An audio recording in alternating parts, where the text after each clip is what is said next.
He does everything right. He trains 4 days a week, he sleeps 8 hours, he eats clean, chicken, rice, greens, barely any junk.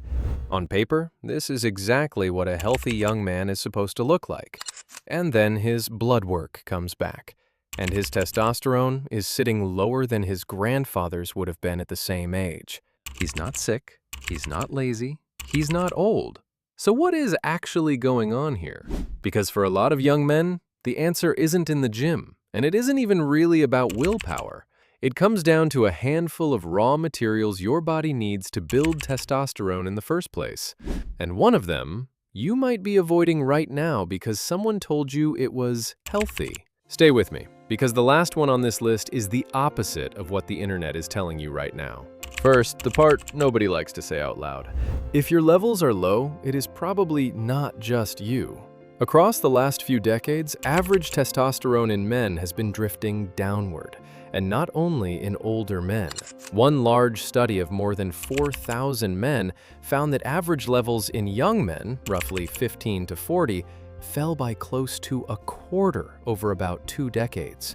A young man today can walk in with the kind of reading that a generation or two ago would have raised eyebrows for a man much older. And here is what matters. That decline held up even after accounting for things like weight. So this isn't simply that everyone got heavier.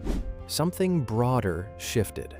Our food, our light, our stress, our movement. So let's get under the hood, because this is where it gets useful. Testosterone isn't summoned out of nowhere, it's manufactured. Your brain sends a signal down to the testes, a messenger that basically says, start production. And inside the testes, specialized cells take a raw material and convert it, step by step, into testosterone. Think of it like a factory line. There's a foreman who runs the floor. There are tools that do the work. And there's the raw material that everything starts from. Now, what happens to any factory when the raw materials run short, or the tools go missing? It slows down. It doesn't matter how motivated the workers are. You can train like an athlete, but if the factory is short on supplies, the output stays low. So let's start with the raw material itself, and the most surprising one. The starting block your body uses to build testosterone is cholesterol, and a big share of that traces back to the fat in your diet. Here's where young men quietly sabotage themselves. Chasing leanness, chasing abs, they strip the fat out of their food. Egg whites only, no oil, fat-free everything. A review that pooled several controlled studies found something striking. When men ate low-fat diets, their testosterone tended to drop, on the order of 10 to 15% compared with higher-fat diets. And the reason is simple. You took away some of the raw material the factory runs on.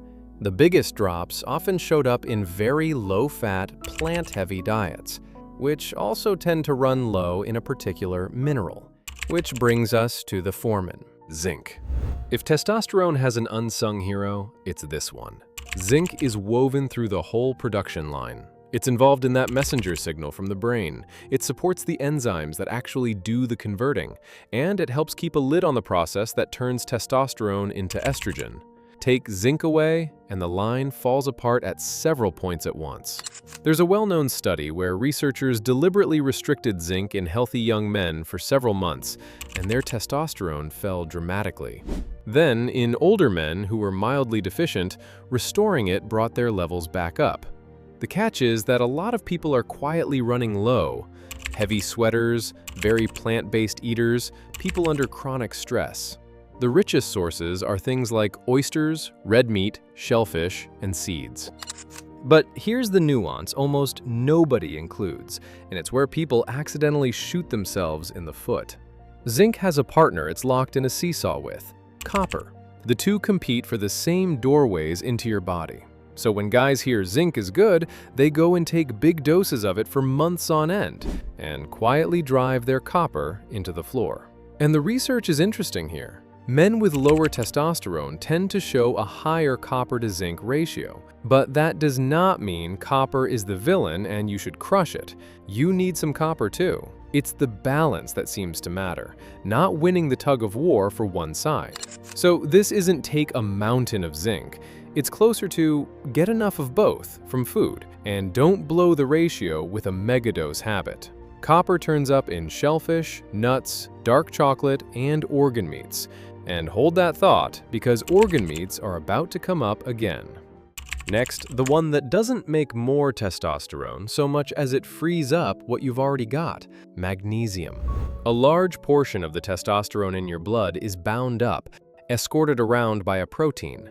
And while it's bound, it's basically off the clock. Magnesium appears to loosen that grip, leaving more of your testosterone free and actually usable. In one study, men who supplemented magnesium saw a rise in their free, active testosterone, and the effect was strongest in the ones who were also exercising. It's also one of the most common shortfalls in the modern diet, partly because we eat far fewer leafy greens, nuts, and seeds than we used to. Now the one that barely ever comes up in a testosterone conversation, which is strange because the link is old and well established, at least in the lab. Vitamin A. And not the beta-carotene from carrots that your body has to convert. The real, ready-made form, retinol.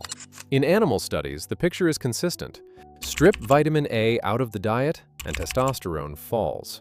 The cells that make it start to lose their sensitivity to that signal from the brain. Fewer docking points for the messenger, weaker output. Put the vitamin A back, and things recover. The human data is thinner than the animal work, so hold it a little loosely, but the deficiency story lines up. And here's where it gets practical, and a little old-fashioned. The single richest source of real retinol on the planet is liver. A small amount, now and then, is one of the most concentrated hits of this nutrient you can get from food. But this matters. Retinol is fat-soluble. It builds up. Too much is genuinely a problem, not a more is better situation. So the phrase to remember is a little liver, not a lot of anything. Which sets up the next one, and the most misunderstood: vitamin D. It behaves less like a regular vitamin and more like a hormone. And there are receptors for it right where testosterone gets made. Men with low vitamin D often have lower testosterone, and that link shows up again and again. But here's the honest catch. When researchers gave vitamin D to men who already had enough, their testosterone mostly didn't budge. The benefit seems to live in correcting a real deficiency, not in piling more on top once you're already topped up. And plenty of people, especially through long, dark winters and indoor lives, genuinely are short. So it's worth knowing where you stand, rather than guessing. And now the one you came here half expecting, because it is suddenly everywhere: molybdenum. The story going around sounds airtight. Molybdenum runs an enzyme that clears a compound called sulfite. So the pitch is, if you're low on molybdenum, sulfite builds up, oxidative stress climbs, and your testosterone and fertility take the hit. The enzyme part of that? Completely true. But here's the fuller picture. And this is the kind of thing this channel exists to tell you. Actual molybdenum deficiency in anyone eating normal food is vanishingly rare. It's one of the hardest deficiencies to even find. And when researchers measured molybdenum in real men, the signal ran the other direction. Higher molybdenum levels lined up with lower sperm quality and lower testosterone. In one group of men, high molybdenum paired with low zinc tracked with a steep drop in testosterone. And part of the reason ties straight back to what we said earlier. Molybdenum and copper are antagonists too. Push molybdenum up, and you can drag copper down. And you already know why that's not the win it sounds like. So yes, molybdenum is real, and the enzyme is real. But this is a balance story, not a take more story. If anything, it's the cleanest example in this whole video of how chasing a single supplement can quietly work against you. Which is the real lesson hiding underneath all of this? None of these nutrients are magic. They're not rocket fuel. What they really do is take the brakes off a system that's being held back. And at least one of them, molybdenum, is a reminder that more is sometimes worse, not better. The supplement industry desperately wants to sell you the opposite story, that the right pill turns an ordinary man into a superhuman. The research just doesn't say that. The honest version is quieter and more useful. Most men aren't missing some secret booster. They're missing the basics. and getting the balance wrong, and they have no idea because they have never actually looked. So if any of this resonates, here's the low-effort place to start, with no money required. For a few days, you could track what you actually eat. Not just calories, but the full picture of micronutrients. A tool like Chronometer follows around 84 of them and shows you exactly where the gaps are. And while you do it, understand this.